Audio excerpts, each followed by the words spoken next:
In recent years, 1975's This Will Be has become sort of a meme, being referred to as the song that plays when the credits roll, as it is featured at the end of many wholesome family movies like The Parent Trap, for example. Before it was that though, it was Natalie Cole's first Grammy in 1976, under the Best Female R&B Vocal Performance category, also jokingly known as the Aretha Franklin Award. In this video, we will cover how the up-and-coming Natalie Cole won the Grammy, the other contenders of the year, and the historic drama between Aretha's one-sided feud with her that ultimately contributed to Natalie Cole's win. If there was anyone that was music royalty, it was Natalie Cole. Born February 6, 1950, she was the daughter of jazz singers Maria Cole and jazz singer and pianist Nat King Cole. I won't go too in-depth into her parents, but it is important to understand how monumental it was pre-civil rights era for a dark-skinned black man like Nat King Cole to have songs as massive as L.O.V.E., Unforgettable, and the Christmas song.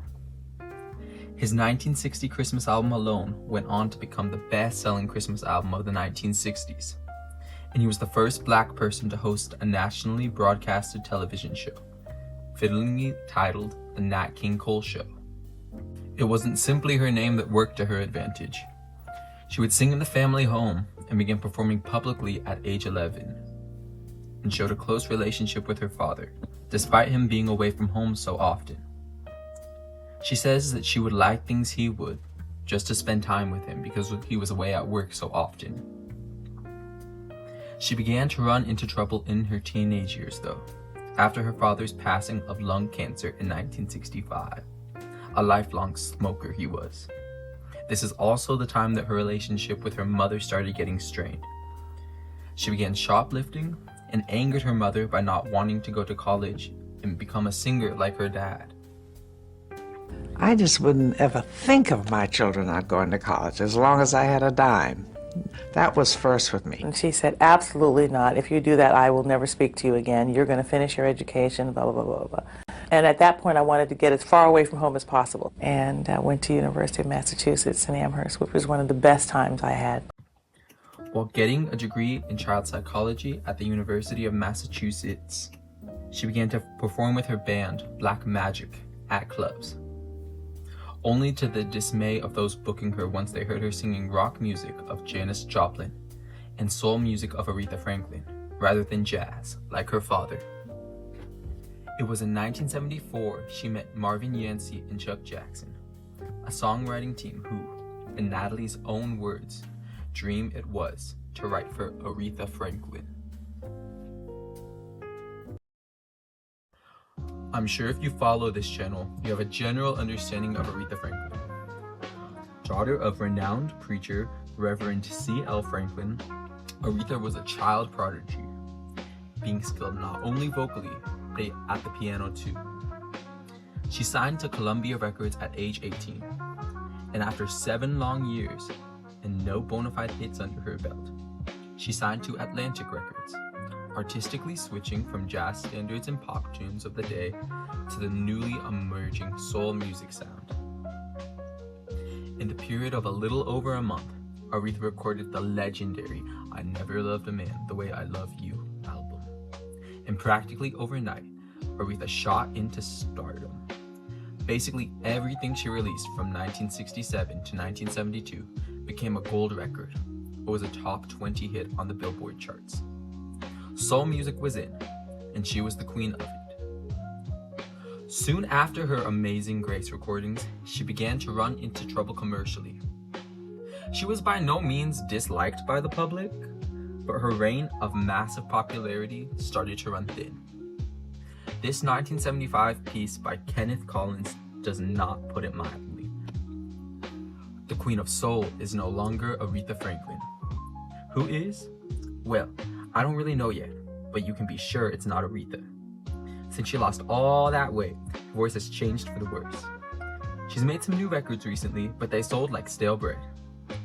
There are many new and old female singers ahead of her, such as Minnie Riperton, Dionne Warwick, Nancy Wilson, and Natalie Cole. Yikes. So, when Aretha was recording her 1975 album, entitled You, Marvin Yancey and Chuck Jackson's material, including This Will Be, was offered to Aretha. Aretha passed and went on to release one of her worst-selling records at Atlantic, up to that point at least.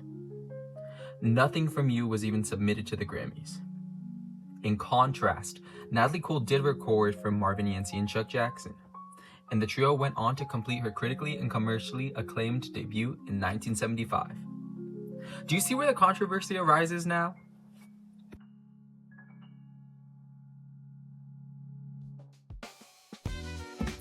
Even through her times of commercial slumps, there was one thing Aretha Franklin could be guaranteed of each year: the Grammy for the Best Female R&B Vocal Performance. The category was introduced in 1968, and Aretha had won every single year since then for 8 years, until 1976. Like I said, Aretha did not submit anything for the year of 1976, but truly there was nothing she or any of the other contenders could submit that was going to beat This Will Be. Her competition that night was Gloria Gaynor's Never Can Say Goodbye, Gwen McCrae's Rockin' Choir, Esther Phillips' What a Difference a Day Makes, and Shirley and Company's Shame, Shame, Shame. The brisk tempo, bright horns, and famous doubled vocals were nothing short of incredible for Natalie Cole's debut. And to be quite candid, it was reminiscent of Aretha Franklin's 1968 cover of You Send Me. So long as I'm never too long, I'll be giving to you. I'll be standing 'cause you're so deserving. Hey, you're so deserving. You're so deserving. Yeah, yeah, yeah. You threw me. You threw me.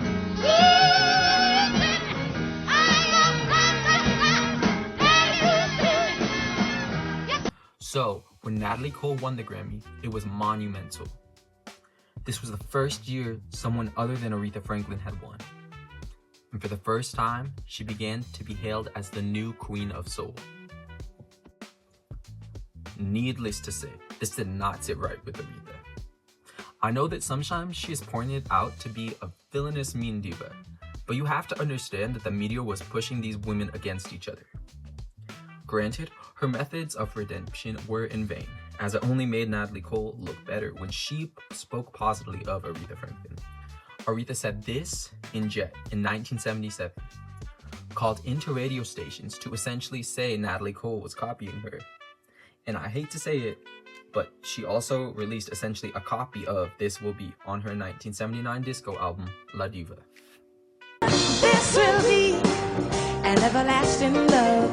This will be the one I've waited for. This will be. Come on, baby, I need your love.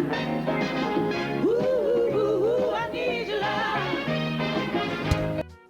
This, in modern times, is akin to when Nicki Minaj was being called the new Little Kim, or when Ariana Grande was being called the new Mariah Carey.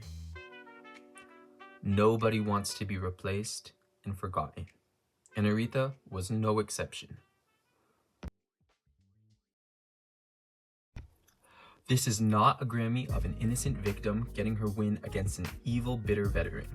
Natalie, like her father, rocketed into a massive solo career following these wins, and Aretha went on to win many, and I mean many, more Grammys and experienced bursts of commercial success long after being cemented as the Queen of Soul.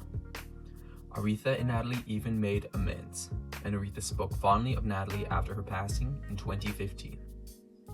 Rather, This Will Be reflects the ever-changing tastes of the music industry and the joy of new and veteran talents being able to compete and be recognized for their creative and innovative music.